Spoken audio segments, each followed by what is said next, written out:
The Resident Evil series has been rebooted quite a few times, and whilst I enjoy the vast majority of the Resident Evil games, I really wanted to talk about my all-time favourite, Resident Evil 4. I absolutely love Resident Evil 4. I played it through so many times I know it from memory. The first game that I played for my YouTube channel was Resident Evil 4. I even recorded myself doing a speed run and I completed it in 2.5 hours, which I think is pretty good. It's not a record, but I was still glad to have a go. I've wanted to do this video for a long time, and since a remake for Resident Evil 4 has recently been announced, the time seems right.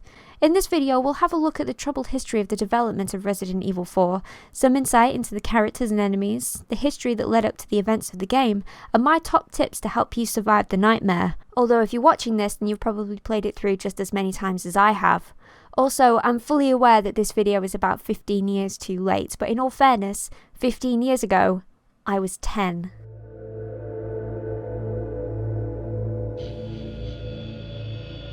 The year is 1996. Resident Evil is released having been developed by Japanese games developer Capcom and was created and supervised by esteemed director Shinji Mikami. The original game set the standard for survival horror. Here is the plot. The STARS, Special Tactics and Rescue Squad, are called out to the Arklay Mountains on the outskirts of Raccoon City to find the Bravo team who had lost communication whilst investigating some grisly murders. Alpha Team, Jill Valentine, Chris Redfield, Barry Burton and Albert Wesker are forced to retreat into the Spencer mansion and find that the whole place has been overrun by zombies and other mutations that have been created by the Umbrella Corporation, who are testing their latest scientific endeavour, the T-Virus. Long story short, Wesker is a traitor who was sent in by Umbrella to remove any evidence of their involvement in the outbreak, but he's also gathering data on the mutations for his own ends. Wesker is killed by the Tyrant, but he's secretly infected himself with an unknown prototype virus that granted him extraordinary abilities.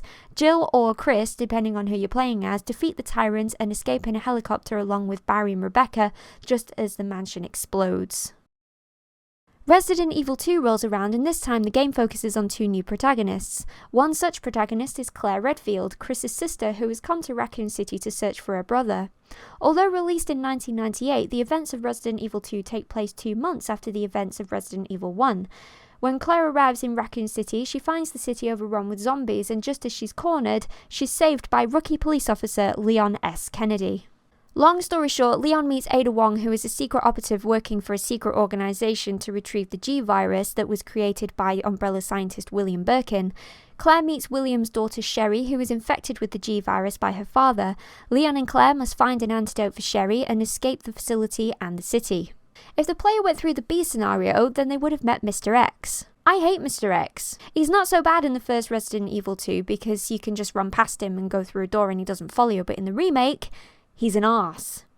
The point is that Resident Evil 2 B scenario started the trend of big indestructible guys following the player for certain sections. That trend was carried into Resident Evil 3, which once again follows Jill Valentine as she too tries to escape from the zombie-infested streets of Raccoon City. Unfortunately, Jill is pursued by Nemesis wherever she goes. The events of Resident Evil 3 occur largely parallel to Resident Evil 2. Long story short, Jill meets Carlos Oliveira and together they manage to defeat Nemesis and escape Raccoon City before it is destroyed by the government with a nuclear missile. Resident Evil 3 was released in September of 1999, and just over 6 months later, in March 2000, the PlayStation 2 was released in Japan. Also in 1999, Resident Evil director Shinji Mikami announced that the next Resident Evil sequel was in development for the PlayStation 2.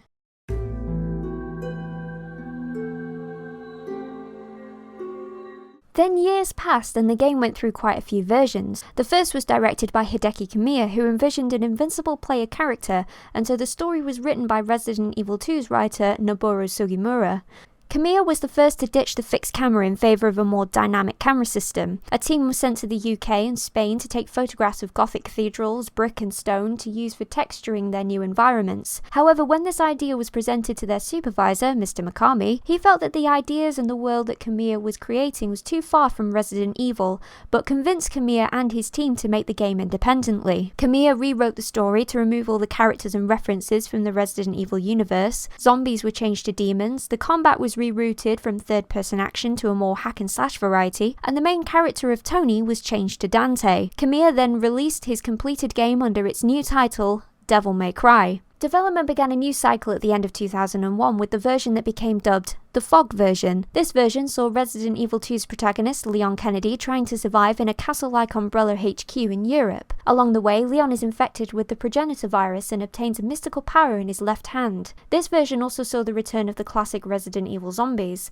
Ashley was not in this version, but another female character was written into the story. Around this time, in late 2002, Resident Evil 4, although initially proposed by Mikami as a title for the PlayStation 2, was announced to be part of the Capcom 5, which were 5 games developed by Capcom exclusively for the Nintendo GameCube, Nintendo's own gaming console made to rival the PlayStation 2, the Xbox and the Sega Dreamcast. All of these games were to be overseen by Shinji Mikami. 3 of the Capcom 5, Beautiful Joe, Killer 7 and Resident Evil 4, would go on to become great successes, whilst Dead Phoenix was cancelled, and PNO3 received mixed reviews and was the only game of the Capcom 5 to remain a GameCube exclusive. Another version of Resident Evil 4 was brought to E3 2003. Same premise as before, Leon is investigating a massive residence with tight corridors and is infected with some kind of virus, although this time the virus causes hallucinations of monsters, the most recognisable of which, and the very reason this version was so infamous, was a ghostly man with a large hook. This version was known as the Hookman version. Players can already see certain elements of what would become Resident Evil 4. The over-the-shoulder camera was introduced, but this was only implemented whilst Leon was aiming his weapon. At all other times, the standard fixed camera was used. Suits of armour were also brought in as enemies. So that version was scrapped, and another version involving the classic zombies was scrapped, and all this scrapping was very frustrating for the team. Shinji Mikami took over directorial duties and decided that since he didn't want this game to be more of the same, he would take a bold new stride in a different direction. A more action-y direction. Resident Evil 3 had a more action-y focus, but the fixed camera made it difficult to be absorbing. It felt like the player was watching the action through a security camera, and so Mikami took the camera out of the top corner and fixed it behind the player character's head. In previous games, if the player wanted to shoot a zombie, all they had to do was aim roughly in the direction of the zombie, and that was that. That system was scrapped in favour of giving the player laser sights in their weapons so they could independently aim at whatever they wanted. The inventory system was overhauled, giving players an attaché case so they could hold more items. Things still got interesting when the player had a full inventory, but I'll tell you something, when I'm playing Resident Evil 4 and I pick up an item that sends me to the inventory screen, there's still fun to be had in playing a bit of attaché Tetris. Zombies were also changed to feature a new enemy, the Ganados, who would pose a new set of challenges. The player could still save at typewriters, but ink ribbons were a thing of the past and auto-saving was brought in, and the Umbrella Corporation were also taken out of the equation to give the impression that this was a new start for Resident Evil.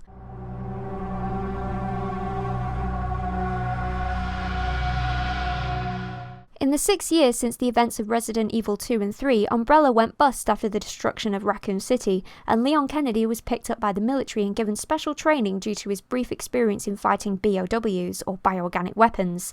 He's now a sexy secret agent, and it's a good thing that he's around because just before his appointment to protect the new president's family, the president's daughter, Ashley, is kidnapped. Leon is dispatched to find her in a bizarre area of Europe where they didn't switch to the euro and still use pesetas as currency. However, when he arrives, he soon realises that absolutely everyone is trying to kill him, but it turns out that they've all been infected by a cult with a parasite called Las Plagas, and they're all under the control of the leader of the Los Illuminados, Osman Sadler. However, Leon can't just run away when things get too rough because both he and Ashley have been infected with the very same parasite with the sole purpose of having Ashley return to the United States in an infected state. It's a rather elaborate plan that could go wrong at many stages and is a plan that could only have been dreamed up by Capcom. So starting out the game, the player must decide which difficulty level they're playing on. Experienced gamers may want to start on normal difficulty, but the less experienced may opt for easy on their first run, and then when they come to play normal, they'll think, I don't remember playing this section last time. That's because whole sections are sealed off on easy mode. It's mostly in the castle area where the differences are seen. There's no need to get the key to open the castle doors because they're already unlocked. The puppy maze is sealed off and the door you need to get the parts for is already open, and the clock tower is sealed off so the little lever that you need to pull is right next to the door. There's only one Garrador in the gatekeeper hallway when there should be 2. The King's Grail is already in place so there's no need to face the knights, and the spiked ceiling trap in chapter 4.3 doesn't activate but the parasites stay. Oh, and Leon gets the shotgun right from the start. What follows is a heavily edited down version of my most recent playthrough where I went to great lengths to go through all of the areas with what I feel are the best strategies. I'm also pretty sure I collected all the treasures. I might have missed some spinels and the like, but I got the main treasures. If I missed out an area in this video and you want to see how I did, then my unedited playthrough will be linked in the description. These strategies have been formulated from years upon years of playing this game. Having said that, this was not a no damage run. I got hit. A lot. This playthrough will be on normal difficulty, and during the opening cutscene we're reintroduced to Leon Kennedy, who's gone through quite a few changes since we last saw him. The primary player character and protagonist for Resident Evil 4 is Leon Scott Kennedy, who returns after being a playable character in Resident Evil 2. In his first appearance, Leon was voiced by Paul Haddad, who very sadly passed away in April 2020. For Resident Evil 4, Leon was voiced by Paul Mercier. Mercier had a number of voice acting roles in video games, cartoons and anime, but I think it's fair to say that voicing Leon Kennedy in Resident Evil 4 is what he's known for. Mercier would return to voice Leon in the CG movie Resident Evil Degeneration in 2008, and the 2010 rail shooter Resident Evil The Dark Side Chronicles. Paul Haddad's portrayal in Resident Evil 2 was ideal for this situation, as Leon was 21 years of age, bright-eyed and raring to go on his first day as a police officer in Raccoon City, only to be embroiled in a nightmare that would haunt him for years to come. As we see in The Dark Side Chronicles, Leon is taken by the US government and he accepted a position with them as long as Sherry was kept safe. From this point to the start of Resident Evil 4, you can see a change in Leon. He's no longer the idealistic rookie cop who wants to save everyone whilst everyone else ignores him. He's now a little bit older and more jaded and cynical. Since his first appointment is to protect the president's family, you'd think he works in the Secret Service, but Leon actually works for US STRATCOM, which stands for United States Strategic Command, which is an organisation set up in 1992 to combat threats such as weapons of mass destruction and bioorganic weapons. Leon's experience in Raccoon City with facing such creatures made him perfect for a position in their ranks. The point I'm trying to get to is that Paul Mercier's deeper voice suited Leon's changing character. He built on Paul Haddad's younger and softer tone that made us all become attached to Leon, and we can see his evolution into Resident Evil 4. For Leon's facial animation, face model Christian Duera provided his likeness for the game. Leon's look would go through some minor changes before the big overhaul for the RE2 make in 2019. Mere moments after gaining control, Leon is faced with the first of many enemies, the villagers. The villagers are the first form of ganado that the player will encounter. Literally translated, the word ganado means livestock. In the 18th to 19th century, the ganados were only found in an isolated region in Spain and were part of a pagan religion under control of the Plaga. These ganados would become victim to a brutal crusade committed by the first Castellan, who sealed the Plaga in a series of caves away from the village. The last Plaga's parasite affects its victims differently to the T-virus. Zombies are mere husks that are driven by the mindless instinct to feed on human flesh. On the flip side, it looked like the villagers maintained a somewhat might call civilized existence before Leon's arrival. Kind of. They're more agricultural, as they appear to maintain a farm and take care of livestock. They also eat meals and maintain households. If anything, it's their hygiene that leaves something to be desired.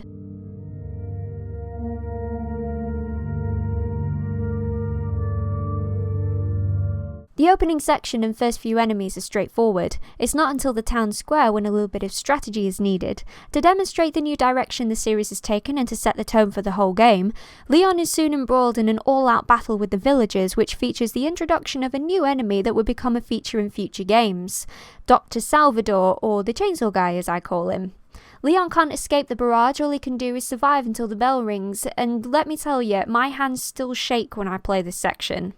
My top tip is to run straight into the house that triggers the cutscene, move the bookcase in front of the window, quickly grab all the stuff downstairs, run upstairs, grab the shotgun, the grenade in the cabinet, the ammo on the bed, and then jump out the window next to the table and the bookcase. You'll know which one it is because there are two villagers banging on it, but luckily they don't affect Leon's jumping animation. Once you've jumped through, spin round, run to the left of the villagers who are banging on the window and around the wooden balcony they've set up. Now stand there and wait for them. I find this is the best strategy because your back is covered, and if there's too many of them and you're low on ammo, you can spin round and jump off to search the other houses. It takes ages for them to catch up to you. I've not needed to jump off yet because of the ultimate ammo saving technique coupled with the standing on the roof strategy. The narrow section forces them all to bunch up tightly, so you can just cap the leading villager in the knee and then run up and kick him so that they'll all back away. Luckily, nothing can interrupt Leon's kick animation, so if one of them is swinging at you as you press the prompt, the swing won't connect. When the chainsaw guy turns up, just keep headshotting him with the shotgun until he goes down. If I could give the ultimate top tip for the whole game, I'd probably say keep your back covered. Over-the-shoulder cameras are good for mid to long range and not much else, so enemies do love to come up behind you. In most areas, there's a spot where your back is covered, but there will be times when you'll have to improvise, especially in the fight in the town square, because if you stay outside, then it gives the villagers the opportunity to spread out and blindside you, so I find it best to keep them all bunched up. It's also possible to get through the whole village without triggering the chainsaw guy, just don't go in the house. However, even though there's no chainsaw guy, it can still be tricky because the shotgun and the grenade really do come in handy, and I wouldn't solely rely on enemy pickups. Also, don't think about climbing the tower because they'll chuck firebombs at you. Soon, Leon will meet his first ally who will assist him in certain areas, Luis Serra. Although initially informing Leon that he used to be a police officer in Madrid, he was actually a biologist who was hired by Sadler to research the parasite. When Lewis became disillusioned with Sadler and his followers, he planned his escape. However, he was captured and locked in a cupboard where he was discovered by Leon. As this note from Chapter 2.2 would suggest, Lewis himself was injected with an egg, but he knew about it and destroyed the egg before it hatched. Leon and Lewis are captured, and Leon is infected under supervision of this man, Osman Sadler. Sadler was a bioweapons researcher who discovered the existence of Las Plagas and its abilities, including mind control. He created his own religion that was centered around the parasites and managed to secure funding for his own research into the parasite, hiring Dr. Luis Serra to discover ways to modify the plaga to make them more dangerous and more resilient to being removed, with the plan being to use the plaga to infect those who influenced the president, and Sadler would have control over these elements of the American government. My other top tip for surviving the village is get the TMP. In a lot of walkthroughs I've seen in the game, the player always hates the TMP, but it's the best gun, especially for getting through the village. If an enemy drops TMP ammo, the least you'll get is 30 rounds, and yes, the TMP is less powerful than the handgun, but there are a lot of times when you'll need to shoot treasures off of walls or the blue medallions in the church, so for that, use the TMP. It's only one TMP round, and those handgun bullets are going to become precious a little bit later on. The TMP is also handy for El Gigante or the boss fight with Bitores Mendez, but we're getting ahead of ourselves. The TMP becomes available for purchase in the second part of the first chapter when you first meet the merchant, who interestingly is also voiced by Paul Mercier. The merchant will be your best friend since he's the guy who you'll sell your treasures to and buy weapons and upgrades from. Be careful not to kill him, which is entirely possible. On easy and normal difficulty, he'll just respawn at his next spot, but on professional, he won't come back at all. One thing that is handy for the following section in the valley is the sniper rifle. This area can go either way, it depends on how long it takes for them to spot you. Try and take out as many of them as you can. The villager at the top of the hill and the two on the high spots are priority, and then just anyone wandering around. When they do spot you, head through the double doors and stay there until you get a break in the waves. Don't do what I did and get impatient only to wander into a load of dynamite wielding enemies. What I was trying to do was run up the hill and wait for them at the top. What you're supposed to do is go for each emblem which spawns new enemies, but what I like to do is run to the top of the hill, which upsets a lot of villagers, and then cap them all with the sniper rifle. Unfortunately, my master plan was ruined by my own impatience, but I pretty much got the same result. You get showered with sniper rifle ammo in the early section, so it's probably the best strategy.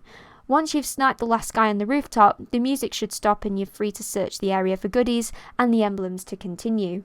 Enter the village chief's house and you'll have another run-in with the man himself, Bitores Mendez. Detailed in the book Biohazard 4 Incubate, before Sadler and Las Plagas, Mendez was a village elder and a Catholic priest who held a lot of influence over the villagers. When Sadler showed up with his different beliefs, the villagers weren't that impressed.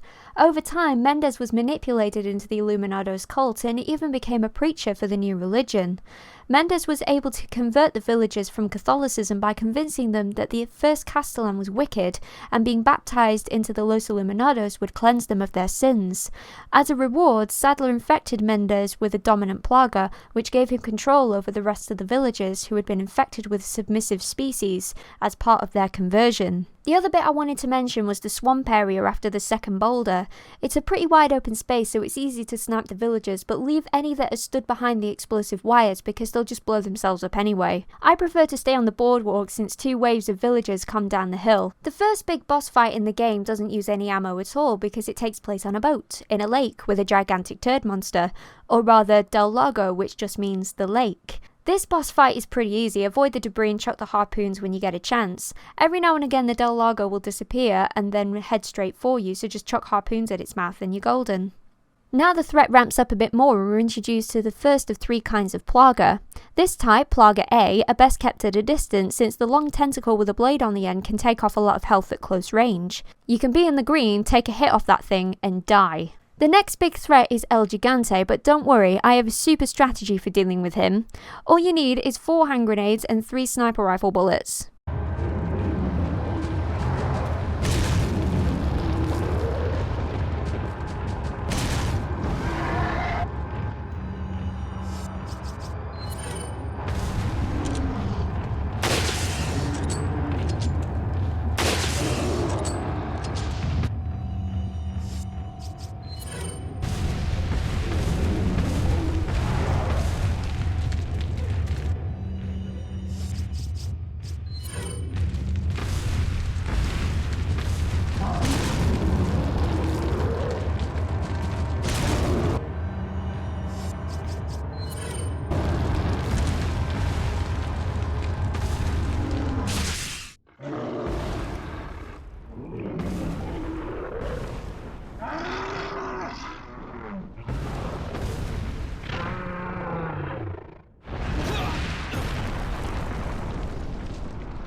If you don't have enough grenades, then here are some tips. First, keep your distance because he likes to step on you.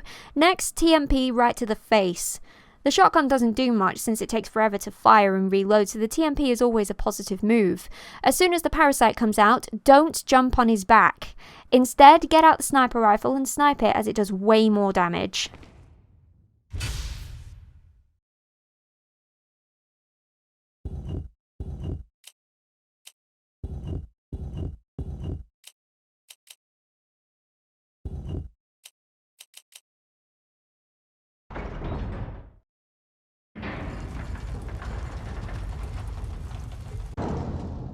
Then you'll head to the church and meet your target, Ashley Graham. We don't know a lot about Ashley except that she's the president's daughter and a university student. When Leon rescues her from the church, a good chunk of this game is an escort quest, but it's the good kind, where if things are about to get rough, then sometimes there'll be a bin for her to hide in so Leon can deal with all the people who are trying to kill them. The cabin fight is a good example of a small area where it's difficult to keep your back covered and it's easy to get overwhelmed. My advice? Push the bookshelves in front of the windows, grab all the stuff downstairs, then run upstairs and grab all the stuff up there, then perch yourself on the stairs. Same as the opening battle, all the enemies are packed into one tight space and it's easy to just blast them back down the stairs. When Lewis runs upstairs and they start coming up the ladders, stand opposite the cupboard Ashley is hiding in with your back to the wall, and when a ladder comes up, just knock it down and deal with the enemies in the room. Lewis will be tossing you ammo anyway, so it's honestly not that bad. Once that's over, we're on to the 2 paths. I did both because I wanted both the treasures, but to be honest, I don't usually go against the Chainsaw Sisters. I can count on one hand the amount of times I've done it. Not only are there 2 scary women with chainsaws, there are also a lot of enemies around too. It can be very ammo consuming, and as we've already established, if you've got the right equipment, you can take down an El Gigante pretty easily. However, this time, I didn't have the right equipment. I only had 2 hand grenades, so this was a prime time to demonstrate my other techniques. One top tip is don't use incendiary grenades, they're useless. Then I remembered. TMP to the face, and it worked wonders. As for the Chainsaw Sisters, I found it best to lead them both to the door I came through as my back was covered and I knew where they were. The final boss fight of the village with Batoris Mendez is a good one and can also be quite tricky because you have limited space to move around and get a good angle. The TMP works well for the first stage. Don't go on to the higher level, not yet. First aim for the spinal cord, and if that's too difficult a shot with him moving around a lot, then just blast him in the face. When its lower section falls off, get onto the higher level and switch to the shotgun. He'll dive up into the rafters and he has to get close to swipe you, so when he gets close, blast him with the shotgun. This time, I managed to finish the village with all my weapons upgraded to the max, a metric shit ton of ammunition, and almost 200,000 pesetas, so I must have been doing something right. Mind you, a lot of this will go in the castle. Whoever says that the castle has more stuff in it is a big fat fibber. I didn't run out of ammunition, but these enemies are bullet sponges, and my accuracy leaves something to be desired.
The castle is filled with a lot of new enemies, and we'll start with the next level of the Ganados, the Los Illuminados cultists. These are the guys who will house the next 2 levels of the Plaga. Type B aren't that bad unless you get too close, in which case it's an instant kill because it bites your head off. Type C, or the Spider Plaga, like to spit acid at you, but their gimmick is that once the host is defeated, then the Plaga will jump out and attack the player. Once inside the castle, Leon meets the new chief, Ramon Salazar. Salazar is a nobleman in the 8th Castellan of the castle and its grounds. As it's written, the first Castellan sealed the Plaga's parasite in the caves underneath the castle. As generations passed, the Plaga's final resting place had been written into the folklore, and so it didn't take long for Sadler to discover its location. Sadler manipulated Salazar into digging up the fossilized remains, since Sadler convinced him the actions of the first Castellan were a sin. Salazar recruited some of the villagers to complete the excavation, and whilst it looked like the parasite was dead, the workers became ill, and Sadler realised that the villagers had been inhaling the parasitic spores from the fossils, and they were now in fact the new hosts for the rebirthed Plaga. Salazar was rewarded with a modified dominant species which granted him control of his body and the ability to organise his ranks. With an army of cultists and 2 Vertigo bodyguards, Salazar became the main protectant of the Queen Plaga, an organism that could continuously create new eggs containing the parasites. One of the scarier mini-bosses in the game is the Garrador, who we first meet in the prison. His eyes have been sewn shut, so he's totally dependent on sound. Top tips: don't run around, use the bells to distract him and then shoot his obvious weak spot, and lastly, don't use flash grenades. Somehow they restore his sight and he will instantly know where you are. It didn't take a lot for me to take him down, but that's not the last we've seen of him. The water room is the next area, and it can be an arse, particularly because you've got Ashley with you and she doesn't help much. Anyway, my top tips for dealing with the water room is to take out the snipers on the upper left and right balconies, because they will hit Ashley even if they didn't intend to. Once the snipers are gone, then keep your sniper rifle out and try to hit as many as you can before they get to you. When they do get close, switch to your shotgun, but if you did what I always do when I get to the castle, which is get rid of my old shotgun and buy the riot gun, which doesn't have many upgrades, particularly in capacity, then you'll find yourself having to reload very quickly. My suggestion would be to switch to the TMP, because you should have enough bullets to keep them at bay. Also, it's very difficult to keep your back covered in the water room because it's a wide open space, so I would suggest backing yourself into a corner. Sounds like a rubbish strategy, but you should have enough ammo to deal with anything that comes your way. I prefer to wait until there are no more enemies because it reduces the risk of them sneaking up behind you. When you run down into the back area, there are 2 vases in front of the door with the pressure switches. One should contain a hand grenade. Save it. It will come in handy later on. After that, it's not too bad. There's a bit of a tense moment after the crank is raised, but then shotgun again. Blast away whoever is in your path, because once you get to the crank on the upper level, then it's easy to pick off whoever comes your way. The next bit, where you have to protect Ashley and yourself while she does the cranks, can be a bit tricky. When I played this section for this video, it didn't go as well as it normally does. It felt like there were more guys than usual, although that could have been because of the adaptive difficulty. Switching back and forth from shotgun to sniper rifle became less of a strategy when I noticed that there were a load of guys going for Ashley, so I switched to the TMP. Another bit that's quite tricky, the Novistadors, or the big bug things. The shotgun is good, but they have to be within swiping range for it to be effective, so if you want long distance and also effective, you guessed it, TMP. It doesn't take as many shots as you think to deal with them. The invisible ones are a bitch, but the flying ones are way easier because if you hit them while they're flying, they go down in one shot. Believe me, I've done it.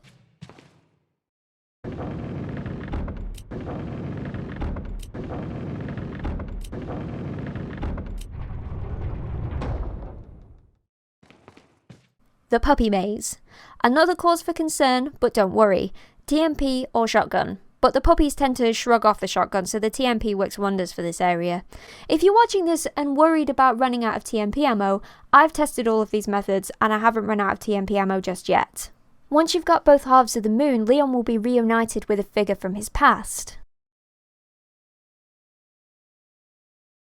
Ada first appeared in Resident Evil 2, although posing as a concerned woman searching for her missing boyfriend, she was actually working for a mysterious organisation to retrieve a sample of the G-virus. No matter which scenario you're playing as, Ada is mistaken for dead, but she survived, and as we see in Umbrella Chronicles, she'd been working for Wesker the whole time. Wesker. And you, Ada, you have also failed. Your actions in betraying us and helping that Leon fellow will have consequences for our organization. See this? It's a tissue fragment with Birkin's G virus. Well, despite some setbacks, you have proven your value to us. Ada is sent to the same area of Europe as Leon to retrieve a dominant Plaga sample after receiving a tip from Louis Serra. But along the way, she occasionally appears to Leon, is totally insufferable, and then leaves again. If you listen to her in Separate Ways cutscenes, you'll see that this woman has such a complex.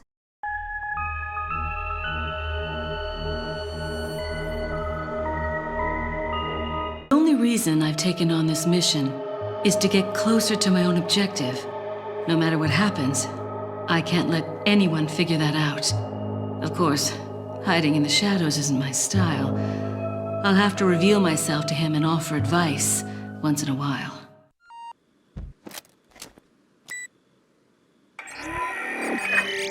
So I see you've managed to arrive at the village on time. Yes, but nobody remembered to roll out my red carpet. Luis Serra. And I thought I was high maintenance. If he does start to get restless, I can take care of him. I've studied his combat style and can deal with that arm of his if necessary. Krauser answers directly to Wesker, and it was Wesker who decided that Krauser should be sent to spy on the cult. He also decided to send me along. I wonder if it wasn't to keep an eye on Krauser. Just so we understand each other clearly, I don't trust you, nor does Wesker. If you try to do anything clever, I will kill you. Is that so? You know, I met Wesker long before you. We'll see soon enough if you did. Yeah, we'll see. Practically a genius, he has smarts and he knows how to use them. On top of that, his service as a government agent has toughened him up. I'll work behind the scenes to make him think he's the primary player here, though it may be naive of me to think that'll be easy. The possibility of unforeseen problems is there, but I need him in the supporting role for me to achieve my goals.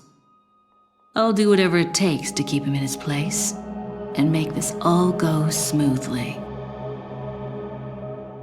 And also, Ada is the biggest tease in the history of video game characters. It's clear that Leon is in love with Ada and spends a good chunk of Resident Evil 2 defending her, and even taking a bullet for her. They have a little snog, and so that means Ada is forever Leon's love interest now. She looks like she couldn't care less about him, but still spends most of Separate Ways saving his life behind the scenes. She saved him twice in the village by ringing the church bell, and then again when he's being stepped on by Mendez. And then she intervenes when Krauser shows up, and again when Leon is decked by Sadler, but she doesn't like him at all. When these two are engaged in conversation, I just want to scream out loud, "Will you two just fuck already?" But no one seems to hear. Actually, there is a little line between the two in Resident Evil Damnation when they're pointing guns at each other. By the way, when are we going to, carry on from where we left off that night? Anytime but now. Which suggests that the two have done a little bit of shagging, or at least have come close, but then something urgent stopped them. Can I just mention Ada's outfit and how it's the most inappropriate item of clothing for a combat scenario? It's a floor-length red dress with butterflies and an arse-height split up the side, complete with black heels. Honey, you're just asking for problems with all that on. How does she climb ladders in it? Her mercenary's outfit would have been more appropriate. Or even her assignment Ada outfit, that would have been ideal. Where was I? I know some people have struggled in the past with the section where Leon is trapped in a cage with a Garrador. This is what I always do and it works wonders. This is where the hand grenade from the water room comes in. I equip the grenade before I go in, and as soon as I do go in and the little cutscene starts, I skip it and throw the grenade at the locked door. When it blows, it will blast the lock off the door and it will stun the Garrador, which gives me enough time to kick the door down and escape. It's rare that the Garrador will actually follow you out of the cage, but you can keep him distracted with gunshots so he stays in. The next room is where the game will kindly offer you a free rocket launcher, which is nice because, as you'll see, I go through rocket launchers like there's no tomorrow. When I was really young, I would ask my brother to do the next bit for me. It's the bit where you have to play as Ashley. Alone, unarmed, defenseless. bollocks to that. Now that I'm older, I know it's not that bad, but again, it's the survival horror aspect that Resident Evil 4 is demonstrating with this section, and the series is no stranger to it. There was the bit where you play as Sherry in Resident Evil 2, and now there's this.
After the puzzle and once you've collected the next insignia, the knights will come in.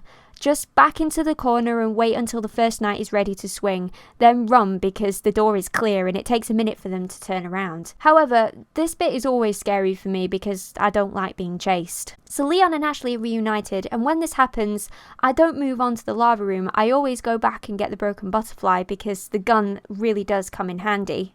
For the lava room, I always shoot down the dragons before they're activated to save myself the hassle, and for the last one, I skip the cutscene to give myself more time.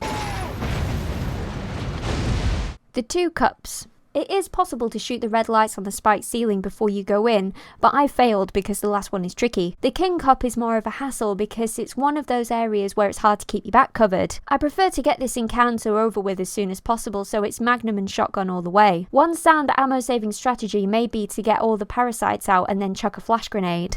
Ashley is soon stolen again, leaving you to deal with the bugs. Top tip. As soon as the cutscene ends, spin round and run out of the room into the hallway you were just in, then turn left and hop out of the window. The bugs can't go through the window, so you're safe, just pick them off. After the clock tower is a section that I've struggled with in the past. It's the room with a ton of enemies and 2 Garradors. Take out the rocket launcher and fire at the double doors in between the 2 Garradors. That instantly kills one, so you'll only have to deal with the last one and he's already weakened. It should take 1 shot from the broken butterfly to take him down. From this point on, I would strongly advise to stop using hand grenades and start collecting them. It'll make sense later. Next is the fight with the right hand. I actually buy another rocket launcher for this just because it's easier, and I never seem to have a problem with money because I know where all the treasures are. Those struggling for money may want to consider doing the shooting challenges through the blue door that's next to the merchant, because once you complete a row, you get a nice cash bonus. Once the right hand shows up after you've turned the power back on to the lift and done some dodging, ducking and diving, race for the nearest barrel of liquid nitrogen. I may advise making sure that he is actually behind you because I raced for the barrel once, knocked it over, and only afterwards did I realise that he wasn't there. Anyway, once he's frozen, pull out the rocket launcher and blast into pieces. You can run around and knock over all the barrels and keep blasting with the broken butterfly or the shotgun. You should be able to get the striker right before the battle, but I don't like to fuck around with this guy and waste ammo because coming up next is the continuing series of battle after battle. When you get down to the mines where they're digging up the fossilized plaga, the villagers and the chainsaw guys seem like nothing after everything we've already endured. I like my strategy of funneling the enemies through one direction, so that's what I'm sticking with. For the 2 El Gigantes, I don't know what I can add to the conversation that anyone who's played this game already knows.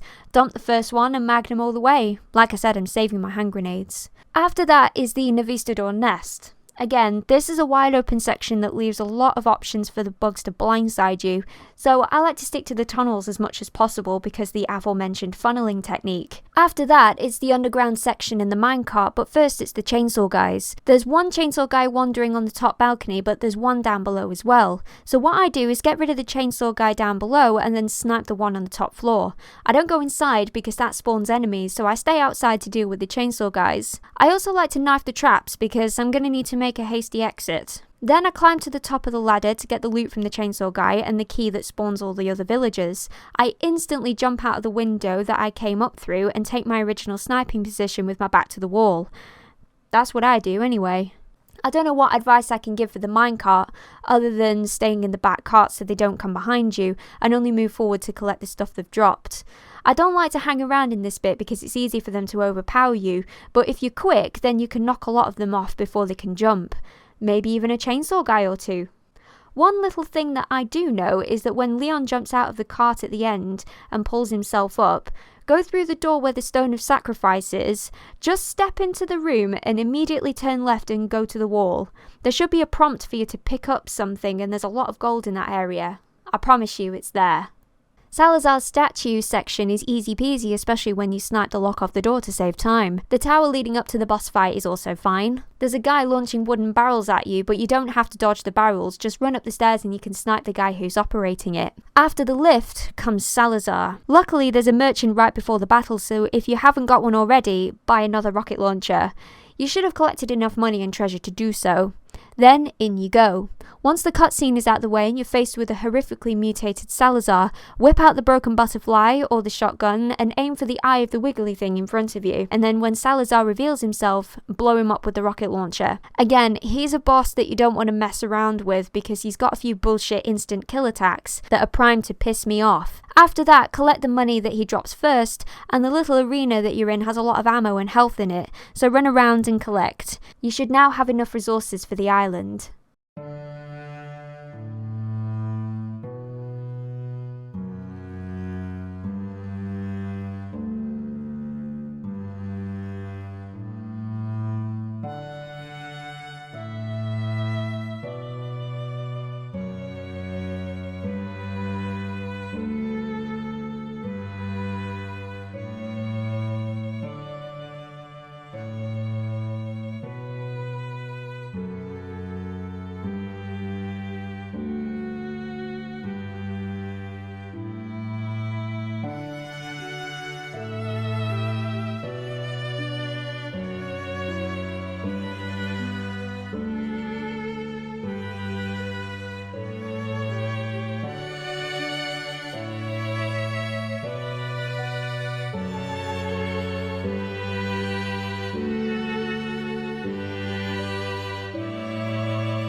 Ada takes Leon to the wharf area of the island, which is where we meet the final type of Ganados, the militia. Just as the other type of Ganados, they are proficient with weapons and have their own heavies, the Gatling Man, who we will also meet at the wharf. Watch your step in the opening section of the island, because these guys aren't stupid. Shoot out the spotlight before you enter, otherwise they'll instantly see you. I would recommend not running straight into the middle because that will trigger the Gatling Man. Instead, try and pick a few of them off and thin the herd. For the Gatling Man, the broken butterfly or the sniper rifle is good if you're low on magnum ammo. Also, if you do use the broken butterfly, don't reload it because the Killer 7 will be coming up soon. Once the Gatling Man is down, take position back where you came in or at the top of the stairs with your back against the door.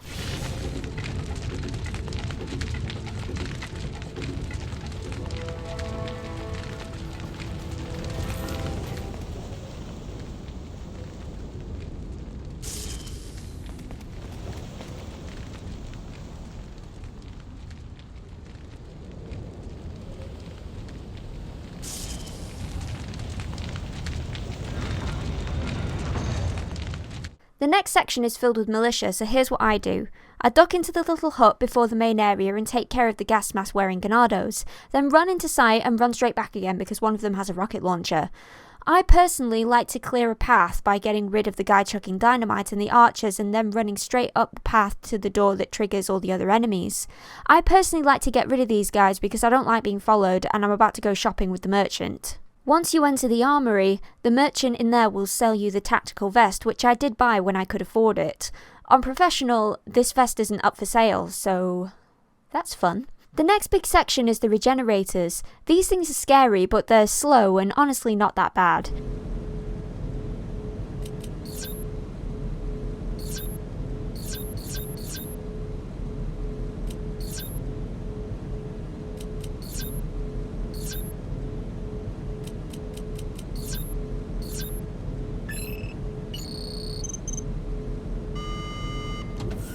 You can't kill them until you retrieve the infrared scope in the freezer when you change the keycard, so until then, blast them in the leg with the shotgun. That gives you enough time to run past. The next level of the regenerators are the Iron Maidens, who are basically just regenerators with spikes. Once you retrieve the keycard to actually sell, head through the laboratory and up to the radio room where Leon will call for backup. Once you get Ashley back and go through the waste dump and you'll end up in the scrapyard where you'll get flooded with enemies. I always skip the cutscene and blast as many as I can into the molten steel.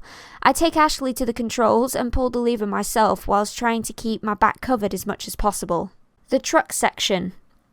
It's dealer's choice. I personally don't like to let them onto the truck, but if you want the ammo, then go for it. Also, watch out for the militia hanging out above you as they like to jump down right beside you. Once you have to stop and pull the switch, I don't use the sniper rifle but rather the TMP for when the militia begin to attack Ashley. After the truck, Ashley is taken once again. It's in the island where Leon is reunited with another figure from his past, except we've never met this guy, Jack Krauser. Leon and Krauser were partners in the 2 years leading up to Resident Evil 4, when the two were investigating a small South American country in search of a drug lord, Javier Hidalgo, who was in touch with a former Umbrella scientist, and it was suspected that Hidalgo was creating his own bioweapons.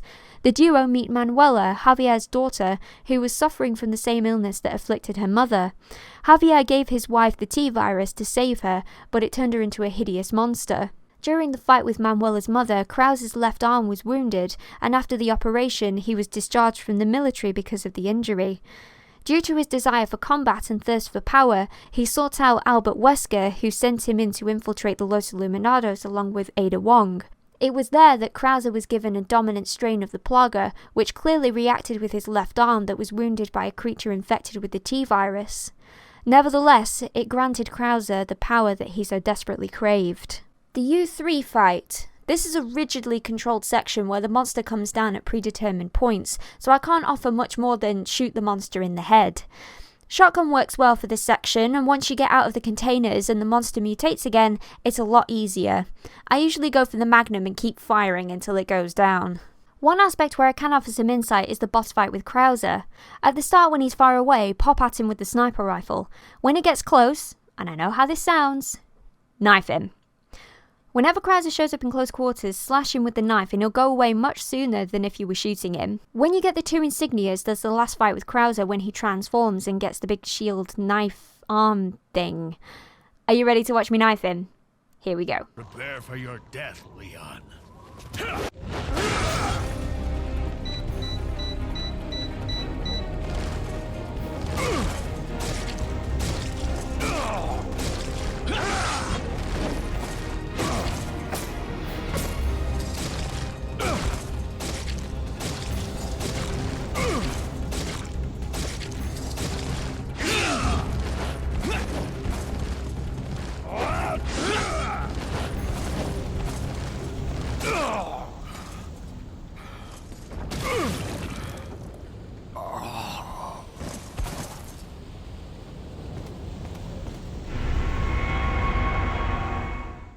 Seriously, that's all you need to do. Hit the quick time events and keep him backed into a corner.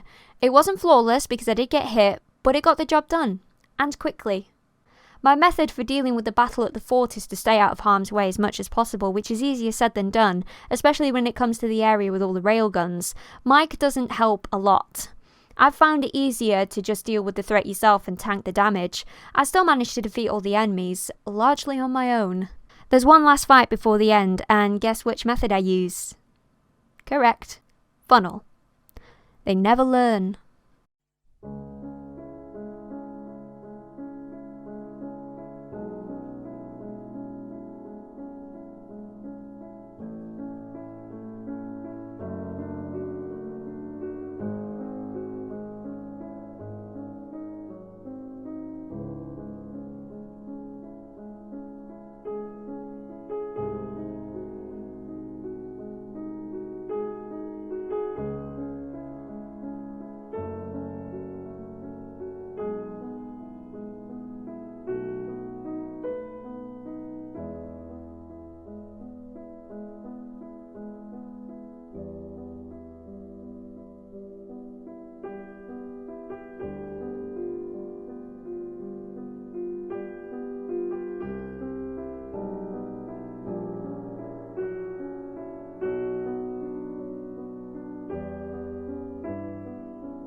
There's not really anything else except the final battle with Sadler, and this is where the hand grenades come in. Hopefully you should have saved enough to deal with him, and this is what I do. Some might call it cheap, I call it proactive. When Sadler transforms, it only takes one hand grenade to bring him down and allow Leon to go up and stab him in the eye. Guys, rinse and repeat. That's all. Keep going until Ada chucks you the special rocket launcher. It takes about 8 to 10 hand grenades to trigger that cutscene, but I got a rocket launcher for good measure, and if it's done right, then you should be able to do it without taking any damage, which is always a plus.